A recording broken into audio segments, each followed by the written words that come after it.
한국 현악기의 세계, 이번 시간에는 검은고에 대해서 살펴보도록 하겠습니다. 우리나라 대표적인 현악기를 떠올려 보려 하면 바로 검은고를 떠올리실 텐데요.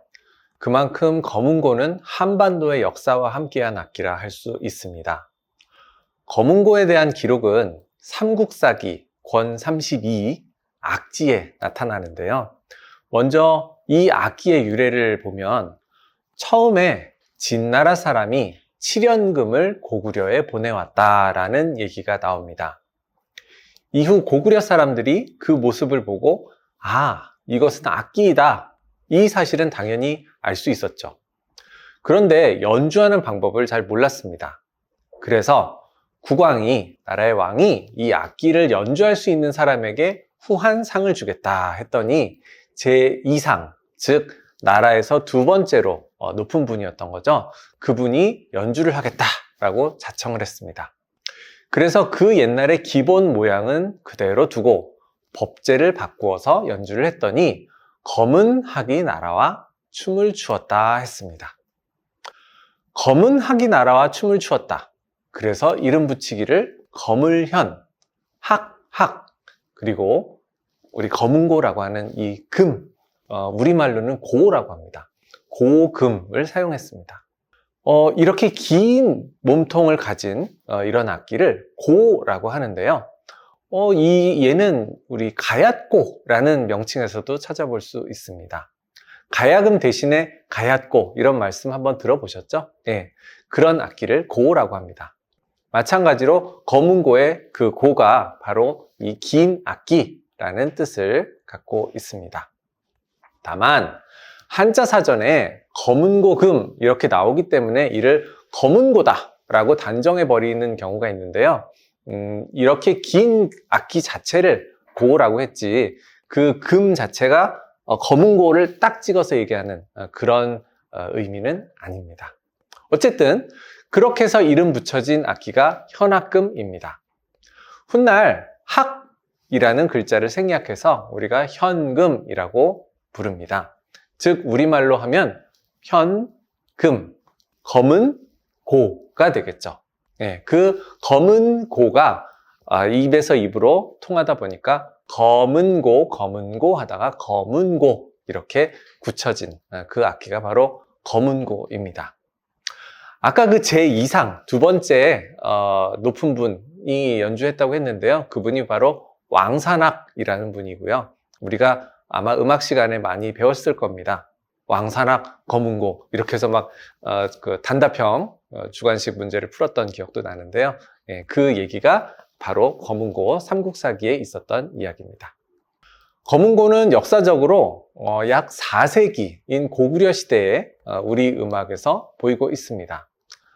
안악 3호분, 주악도라고요. 그 연주를 하고 있는 그런 악기의 그림이 고분벽화에 그려져 있는 것을 얘기를 합니다.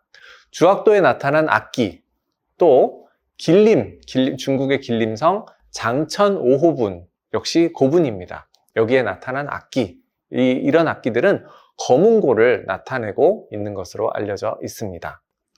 연주자가 정좌를 하고 앉아 있으며 왼쪽에는 악기를 길게 눕혀서 연주하되 여러 개의 궤가 보이고요. 오른손에는 술대라고 해서 연필보다 조금 긴 이런 대나무 막대를 짚고 연주하는 모습을 보아서 검은고 연주임이 틀림없습니다.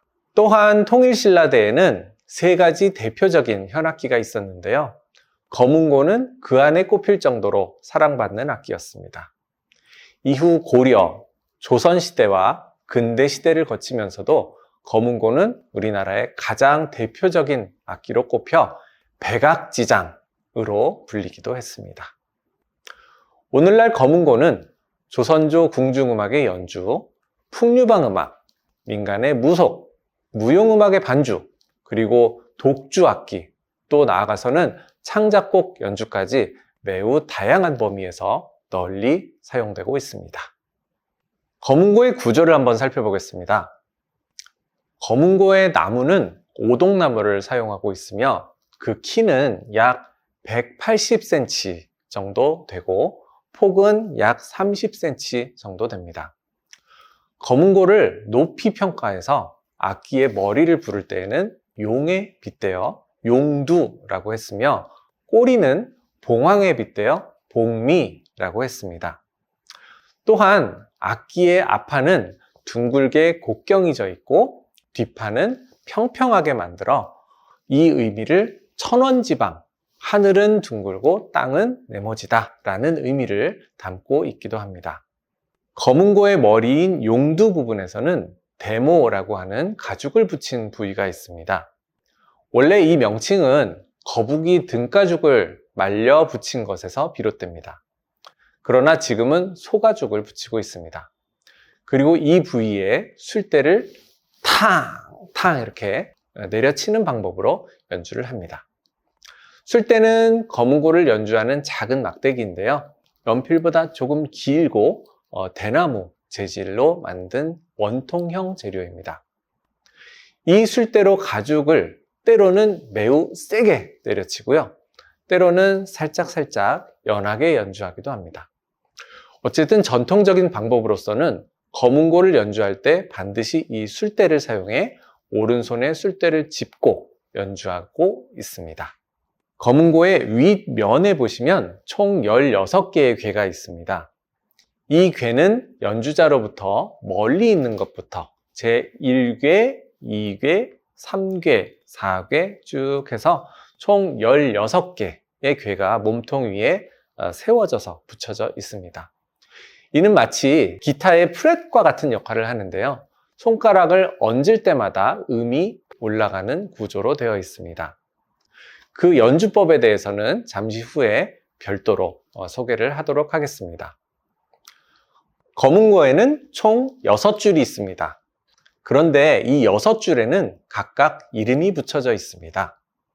연주자로부터 제일 가까운 그 줄을 그럴문자를 써서 문현이라고 하고요.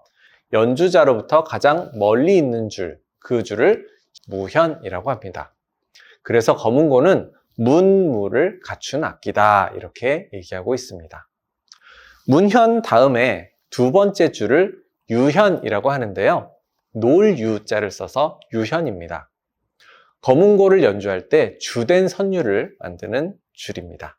그래서 놀유자가 사용되었고, 또 6줄 중에 가장 가는 줄로 이 6줄 중에서 배치를 하게 됩니다. 반면에 세 번째 줄은 대현이라고 하는데요. 가장 두꺼운 줄이 배치됩니다. 6줄 중에서 대현은 유현과 함께 검은고의 주선율을 담당하는 줄입니다. 그래서 다른 6줄 중에서 가장 두껍고 묵직한 소리가 납니다. 검은고의 몸통 위에 총 6줄이 있습니다만, 문현은 가끔씩 사이음을 연주하거나 보조적인 역할을 하게 되고요. 유현과 대현이 주선율을 연주합니다. 하나, 둘, 셋, 문현, 유현, 대현 살펴봤는데요. 그럼 나머지 세 현은 뭐를 할까요?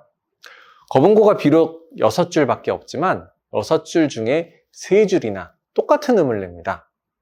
이 점이 검은고의 매우 특징적인 점 중에 하나인데요. 드렁 드렁 하는 검은고 소리 들어보셨나요? 예, 이 드렁 소리가 바로 그 나머지 3줄에서 나는 역할이라고 할 수 있습니다. 또 그것이 검은고의 특징이자 매력이라 할 수 있습니다. 검은고를 뒤집어 보면 작은 부품을 돌려서 줄의 장력을 조절할 수 있는 장치가 총 줄의 수만큼 6개가 붙어 있는데요. 이를 돌괴라고 합니다. 이 돌괴를 돌려서 검은고의 줄을 팽팽한 정도를 늘리고 줄이고 하는 역할로서 사용할 수 있습니다. 그러나 이 돌괴는 음을 조절하는데 이 정도가 있겠죠. 그 정도가 제한적입니다. 그래서 돌괴는 임시적으로 미세한 음을 조절하는 장치라 할 수 있습니다.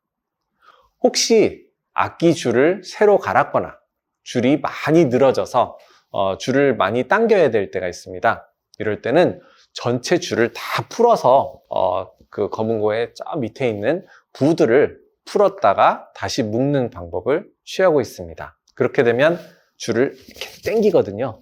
그러니까 당기면 장력이 좀 생기고 또 이렇게 꼬아서 만든 명주실이기 때문에 또 사람이 인위적으로 이렇게 당기면 어느 정도 풀어집니다. 그래서 처음 얹었을 때, 줄을 처음 얹었을 때는 그런 정도의 작업을 좀 하고요. 그 다음에 이미 익숙해진 상태에서 연주를 하는 그때는 돌개 또는 뭐 안족 이렇게 약간씩만 조절하는 그런 연주 방법을 택하고 있습니다. 네, 이번 시간에 검은고에 대해서 전반적으로 간단한 정보들을 알아봤는데요. 다음 시간에 조금 더 자세하게 검은고를 들여다보는 시간을 갖도록 하겠습니다.